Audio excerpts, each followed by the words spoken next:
3 अक्टूबर 2021 दिन था रविवार। जीबी रोड के कोठे का दरवाजा शाम 6 बजे आम मर्दों के लिए बंद कर दिया जाता है। उस कोठे के अंदर का सीन कुछ ऐसा था कि दोस्तों, यह कहानी सुनने के बाद आपका भी मूड, आपका भी विचार बिल्कुल वैसा ही हो जाएगा जैसा कि वहाँ काम कर रही खूबसूरत सेक्स वर्कर और उस कोठे की मालकिन महिमा का होता है। नमस्कार दोस्तों, मैं पंकज गोस्वामी हाजिर हूँ एक दिलचस्प कहानी लेकर। कहानी में आगे बढ़ने से पहले एक गुजारिश है, अगर आप मेरे चैनल पर पहली बार आए हैं तो कृपया मेरे चैनल को अवश्य सब्सक्राइब करें ताकि हमारा मनोबल यूं ही बढ़ता रहे। बढ़ते हैं अपनी कहानी की ओर। दोस्तों, नई दिल्ली रेलवे स्टेशन से 500 मीटर की दूरी पर जीबी रोड स्थित है और जीबी रोड पर सैकड़ों कोठे बने हैं। इन कोठियों पर भारत के हर कोने से और यहाँ तक कि पड़ोसी देश नेपाल और बांग्लादेश की खूबसूरत लड़कियाँ यहाँ पर काम करती हैं। उस कोठे पर रोजाना हजारों मर्द अपनी ज़रूरत को पूरा करने के लिए जाते हैं। इस कहानी की शुरुआत होती है 14 जून 2020 से। एक 28 वर्षीय 6 फुट का गबरू नौजवान एक ऑटो से उतरता है। ऑटो से उतरकर वह सीधा कोठे के अंदर प्रवेश कर जाता है। जब अंदर जाता है तो उसकी नज़र एक से बढ़कर एक खूबसूरत लड़कियों पर जाती है जो अपने ग्राहकों के इंतजार में सज धज कर बैठी हुई थी। वह लड़का इधर उधर अपना नज़र दौड़ा रहा था। उस कोठे पर एक कोने में सोफा लगा हुआ था। उस सोफे पर जाकर वह बैठ जाता है। तभी एक लड़की आती है और कहती है कि सरदार, तुम तो बहुत हैंडसम हो। लड़का भी कॉम्प्लीमेंट देता है और कहता है कि तू भी सुंदर लग रही हो। लड़की कहती है तो फिर चलो।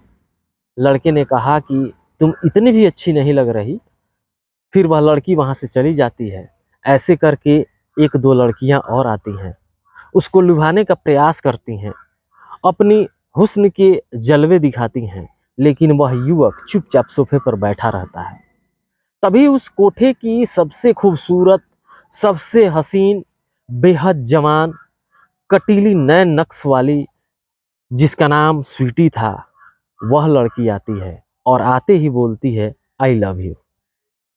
उस लड़के का नाम कुलदीप होता है। कुलदीप भी जवाब देता है आई लव यू टू।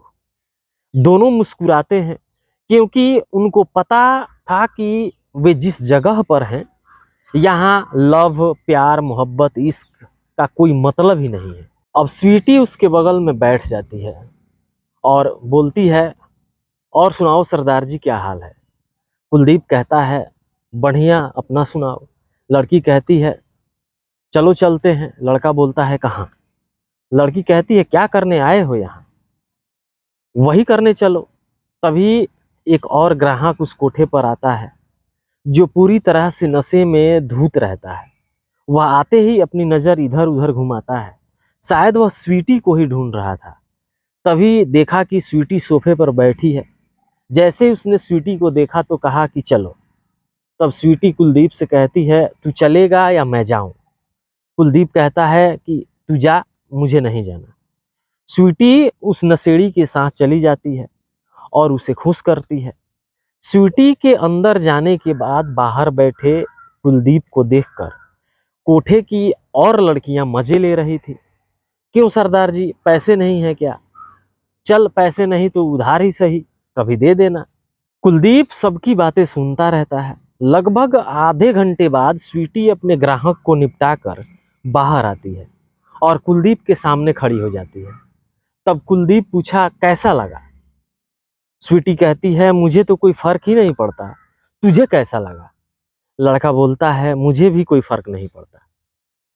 फिर से वह सोफे पर बैठ जाती है और दोनों बातें करने लगते हैं। यूं ही समय बीतता जाता है और स्वीटी अपना काम भी करती रहती है। रात के 10 बज जाते हैं।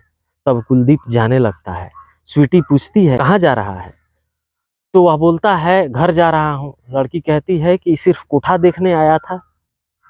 तब कुलदीप कहता है कि तुम जो भी समझो, जाने का समय हो गया है तो जा रहा हूँ।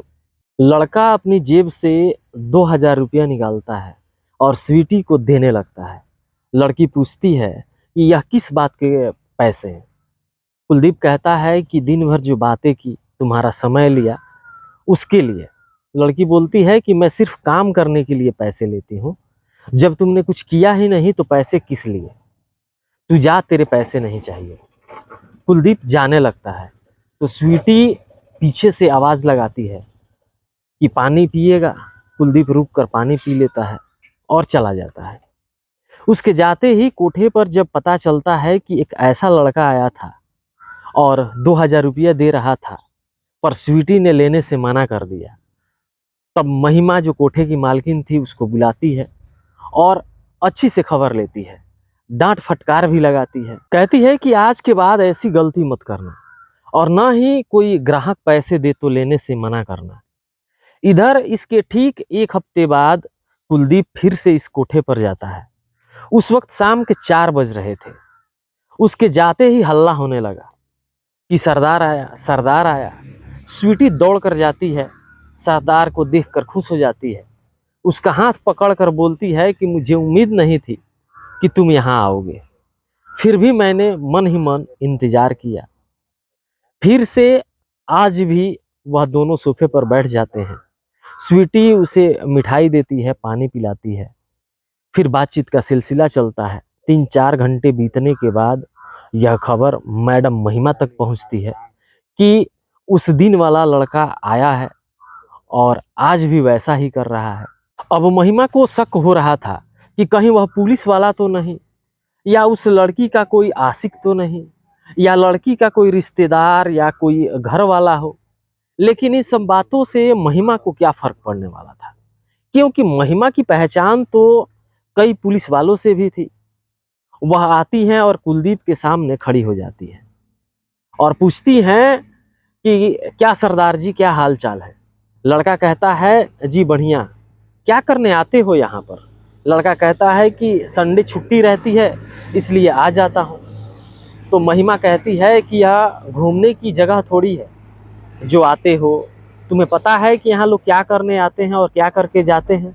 अच्छे आदमी हो, शरीफ लग रहे हो, कभी किसी ने तेरा फोटो शूट करके वायरल कर दिया तो बदनाम हो जाओगे। अपना काम करो और चलते बनो। लड़का कहता है मैं सिर्फ बात करने आता हूँ। तब मैडम बोलती है कि यहाँ 1 मिनट का भी पैसा लगता है। लड़के ने कहा कि ठीक है, अपना पैसा बताओ, कितना हुआ। मैडम कहती हैं कि पिछले हफ्ते 4-5 घंटे बैठ कर गए, फिर आज भी 4 घंटे से बैठे हो। वैसे तो एक दिन का 20,000 हुआ, पर तुम शरीफ लगते हो, कुछ भी करते भी नहीं, तो तुम एक दिन का 10,000 दे दो। लड़का कहता है ठीक है, दे देंगे। महिमा ने कहा कि दे देंगे नहीं, पैसा है तो दो वरना निकलो यहाँ से। लड़के ने तुरंत 10,000 रुपया निकाला और महिमा के हाथों में पकड़ा देता। इधर पैसा मिलते ही महिमा खुश हो जाती है। महिमा ने उस लड़के से कहा कि सरदार तुम यहाँ बैठो, पर कोई भी शरारत यहाँ करने की कोशिश की तो मुझसे बुरा कोई नहीं होगा। जाते जाते कुछ अन्य लड़कियों से कहती है कि जरा इसका ध्यान रखना। इधर स्वीटी सब देख रही थी, उसे बहुत बुरा लग रहा था क्योंकि उसके जेब से इतने पैसे निकल गए थे। पैसे ऐंठने के लिए एक और लड़की कुलदीप के बगल में आकर बैठ जाती है और कहती है सरदार जी तो बहुत राजा आदमी हैं, बहुत पैसे वाले हैं, अगर आप 200-400 दे भी दोगे तो क्या फ़र्क पड़ता है, मुझे भी दे दो। इतना देखते और सुनते ही स्वीटी उसका हाथ पकड़कर वहाँ से उठाती है और कहती है भागो यहाँ से। लड़की कहती है कि तुझे क्यों इतना बुरा लग रहा है। तो स्वीटी कहती है कि अभी भी पेट नहीं भरा, इतने पैसे तो दे दिए इसने। इधर कुलदीप कुछ पैसे निकाल कर उस लड़की को भी दे देता है। इसी बीच ग्राहकों का आना जाना लगा रहता है। स्वीटी जाती है और ग्राहकों को खुश कर वापस कुलदीप के पास आ जाती है। स्वीटी उस कोठे की सबसे खूबसूरत और बेहद हसीन लड़की थी, इसलिए इसका डिमांड ज़्यादा रहता है। इसकी उम्र भी लगभग 22 से 23 वर्ष की होगी। उस दिन का वक्त भी कुछ यूं ही गुजर जाता है और रात के 10 बज जाते हैं। लड़का जाने लगता है। स्वीटी कहती है यार तुम आते हो, कुछ करते भी नहीं, कम से कम गले तो लग कर जाओ। गले लगने के बाद कुलदीप जाने लगता है। तब स्वीटी पूछती है कि अगले संडे फिर आओगे ना? लड़का कहता है कि पता नहीं, अगर आना भी होगा तो क्या यही एक कोठा है, तुम्हारी मैडम सिर्फ बैठने का इतना चार्ज लेती है। लड़की बोलती है कि तुम पैसों का चिंता मत करना, अगर तुम्हें आना है तो यहीं पर आना, मैं तुम्हें पैसे दे दूंगी और तुम वह पैसा मैडम को दे देना। दोस्तों, वह लड़की जिसके दिल में क्या था, जो अब उसे पैसे देने की भी बोल रही है। अगला संडे आते ही कुलदीप वहां पहुंच जाता है। इधर स्वीटी भी उसका इंतजार कर रही थी। उसके आते ही स्वीटी गले से लिपट जाती है। इधर पूरा शोर मच जाता है कि सरदार आ गया है। मैडम आती हैं और अपने पैसे मांगती हैं और अपना पैसा लेकर चली जाती है। उसके जाते ही स्वीटी कुलदीप से कहती है, देखो तुम्हारे जैसे हजारों यहाँ आए और बर्बाद होकर गए, इससे यहाँ किसी को कोई फर्क नहीं पड़ता। जहाँ एक से बढ़कर एक धनवान आए और भिखारी बनकर चले गए। यह जो हमारी मैडम है, यही मैडम उन लोगों को धक्का देकर यहाँ से भगाई है। तुम भी बर्बाद हो जाओगे। कुलदीप कहता है, कर दो बर्बाद। लड़की कहती है कि चलता तो है नहीं, इतनी हिम्मत तो तुझ में है नहीं। पर कुलदीप कुछ नहीं करता और यह सिलसिला सालों यूं ही चलता रहता है। एक साल बीत जाने पर मैडम को कुछ अजीब लगता है। आखिर यह लड़का कौन है जो बिना मतलब का इतना पैसा मुझे देता है, उसके अलावा जो दूसरी सारी लड़कियां हैं उनको भी देता है? इसकी असलियत क्या है? इसका पता लगाने के लिए मैडम अपने 2 आदमियों को सेट करती है ताकि असलियत मालूम चल सके। दोस्तों, कुलदीप कौन था, स्वीटी कौन थी, आपस में इन दोनों की असलियत क्या थी, रिश्ते में वो क्या लगते थे, यह जानने के लिए थोड़ा सा वेट करें। हर एक जानकारी आपको इस वीडियो के दूसरे भाग में मिलेगी। कहानी लंबी हो जा रही थी, इसलिए पूरी कहानी एक वीडियो में बता पाना मुश्किल था। पूरी कहानी को समझने के लिए और देखने के लिए इस वीडियो को अवश्य लाइक करें। अपना और अपनों का ख्याल रखें। हमें दीजिए इजाज़त, फिर मिलेंगे दूसरे भाग में। धन्यवाद।